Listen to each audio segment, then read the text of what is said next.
Hello everyone and welcome to the channel. I'm Steven. I'm Brittany. We are the BS Review and we are back continuing our series, our Hellboy series. We have a couple series going on right now, but this one is all about Hellboy. And today we are going back through and reviewing the first Hellboy movie by Guillermo Del Toro. This movie follows Hellboy and how he comes into the world, essentially.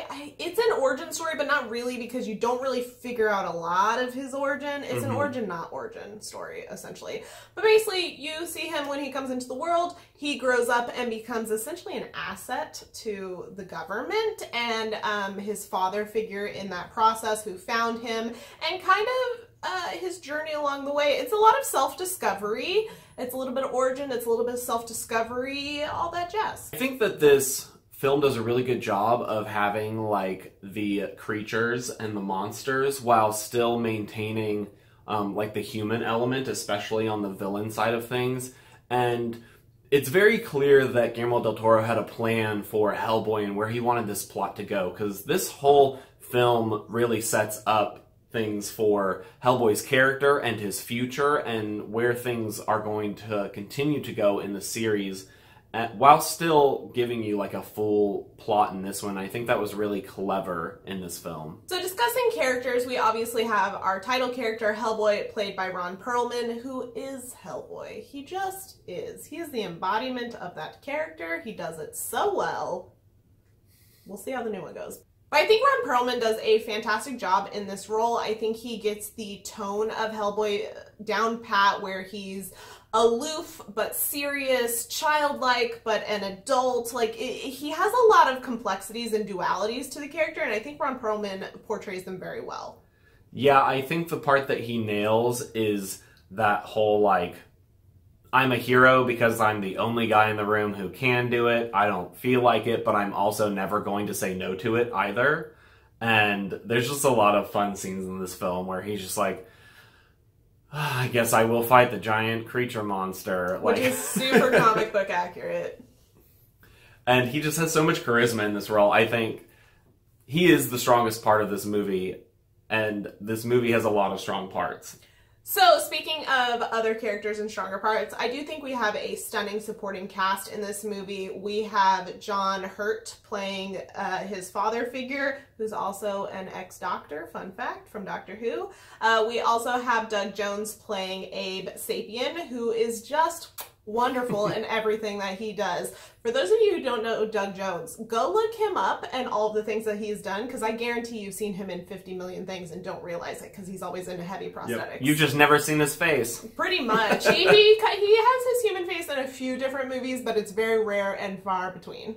We also have Selma Blair, who I felt really held her own in this team full of men, and she was definitely just as dangerous, if not more so, than some of the other people, and I really liked her character in this, and especially her interaction with Hellboy. We also, of course, have our villain played by Carl Roden. I don't know how to pronounce that, but he plays Rasputin, which is such an interesting villain to have in a comic book thing. But it kind of matches up. Hellboy comic books have tons of actual like mythological words and actual historical villains. I personally found him not that compelling as a villain. I found all of these side monsters that came out of the conflict a lot more compelling than him as a villain, personally. Yeah, I think his underlings were a lot more menacing or creepy and were better antagonists, but I think that ultimately his plan was an interesting one for the plot. I think another really compelling component of this film is the director, Guillermo Del Toro. Now, at this point, he has done like quite a few movies, but he was still not mainstream. I don't feel like that really happened until Shape of Water. So he's still doing these little projects that I feel like are fairly low budget. I think he does a lot for what he has to work with, especially for like a superhero flick, a comic book movie. And I think he really pulls it off. It definitely has his like distinct style where he likes those big shots of like entire rooms and really let those characters work within those spaces. And he also, you know, does a lot with how he like frames his shots and how his sets look and the colors.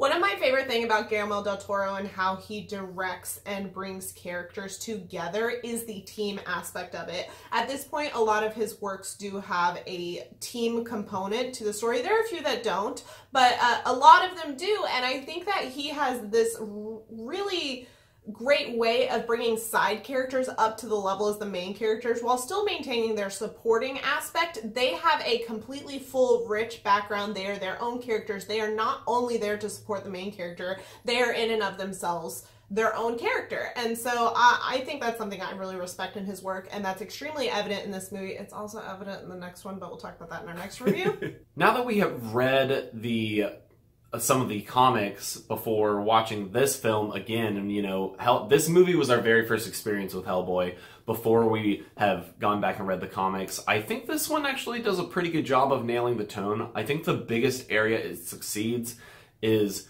with the like mythology and like the mythos of this series, along with Ron Perlman's portrayal of Hellboy. I think are the two strongest components for me about how it maintains that flavor of the comics.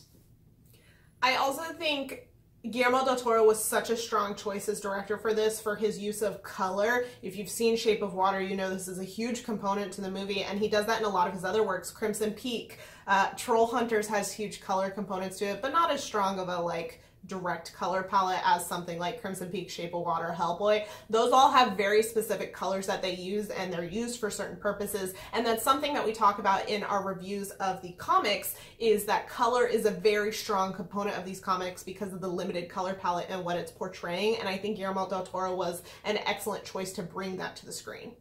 Yeah, you can tell there's a lot of scenes where he purposely uses like cool blues and stuff, and then when Hellboy walks into it, he's like a sore thumb, a big red thumb right in the middle of your, you know, blue-gray screen, and I think that's very purposeful and really draws your attention in. We also wanted to talk about in this review some of our expectations for the new movie. It's gonna be really hard to top, in my opinion. Hellboy 1 and Hellboy 2 by Guillermo Del Toro are some of my favorite comic book movies and some of my favorite like superhero, anti-hero, whatever you want to call them, movies. I am not super hopeful for the new one. Like I am. I want it to be good, but I am just a little hesitant. I think that the new movie can be good, but it definitely will be different. I think the two areas I will probably notice the most are going to be Ron Perlman not being there as Hellboy. I hope that David Harbour does a good job. I think he has the look down. I think he can have the attitude. But it will undoubtedly be a different performance, and Ron Perlman evokes Hellboy so hard. I think that will be a big loss. So I think that because Guillermo Del Toro always has such a unique vision for his films, that the director will have to bring his own unique flavor and ideas to combat, I think, the loss of Guillermo. So overall, we both really love this movie. I can't recommend it enough. I think it is a really good adaptation. It maintains its own style and flair as an adaptation while still being true to the source material. And I think the first Hellboy movie is really underrated. I think it's a quality film. I think all the performances are great. I have like zero complaints. But as always, let us know your thoughts down in the comments. We do want to have a discussion with you about this. If you enjoyed this video, please give it a thumbs up. Also, if you're excited for more videos in this series, I think we have about 3 more to go after this one.